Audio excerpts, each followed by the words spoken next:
Hey legends, how's it going? So today I want to talk about another one of my obsessions because I have many, and that is cameras. But before we get into that, I quickly wanted to thank the company Newverest for sending me out this super cool map where you scratch off where you've been in the world and you just hang it around your room. It's super cool, and it makes me realize I have not been to like barely anywhere at all. I got a long ways to go. Either way, the link to their website and their super cool travel-based Instagram is down in the description if you want to go check them out. But yeah, now on with the video. So a few months ago, if you're following me on Instagram, you may have seen that I bought a new camera.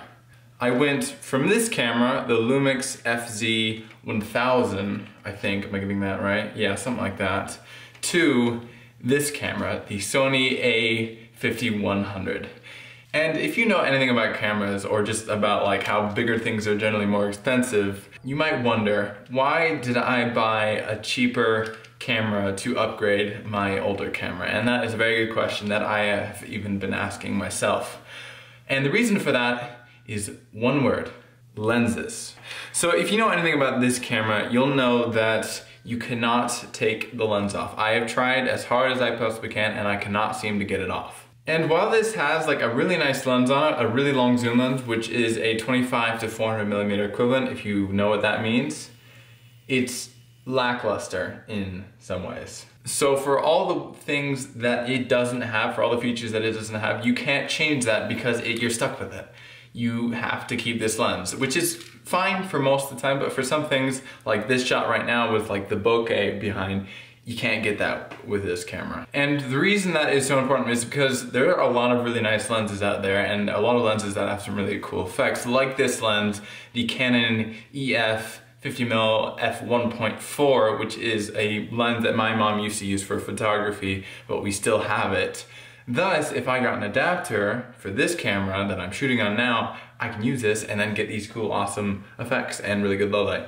And to illustrate some of that, I did a little test. So I took 3 cameras, my iPhone just for reference, the Lumix, my old camera, and then now the Sony with this lens on it, to show you why having interchangeable lenses is important and what it can do for your image quality.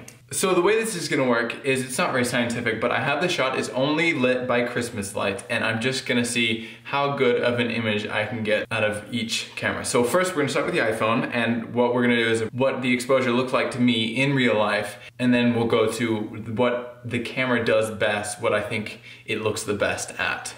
So first the iPhone. You can see it looks pretty crappy, pretty noisy, what you'd kind of expect out of an iPhone. And this is an iPhone 6s Plus, if you're wondering, so kind of an older iPhone, just for reference. So I'm sure the iPhone like X would do better. It's not really meant for this kind of thing. Next we have the Lumix, a lot better, but still not great. You still have to really crank up those ISOs, which is film sensitivity essentially, which is a bad thing generally because it makes more noise. Thus, it doesn't look great. It looks kind of almost like painterly-like, and not in a good way, like in a very bad way, not very detailed and that kind of thing.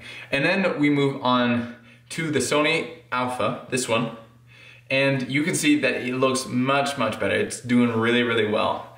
There's tons of detail, it's not very noisy, and you have bokeh because of the lens itself, so that means the background is blurred, which looks cool. It's a cool effect. What's interesting about when I'm using this camera with the 1.4 on it, I can actually see better in the dark with this camera than with my own eyes, which is really, really weird. So like that shot, it wasn't a misedit where it got brighter after I showed you what the camera could do best compared to what my eyes could see. It actually saw in the dark better than I could, which is super awesome. But yeah, that is really all for today. This was kind of just a placeholder video because I am pretty scatterbrained right now moving into the new house. I haven't been able to write many scripts, and when I have, they haven't been very good because I just haven't had time to work on them. So yeah, this is just kind of a placeholder. But either way, thanks for watching this video. I'll see you guys next week, and adios amigos.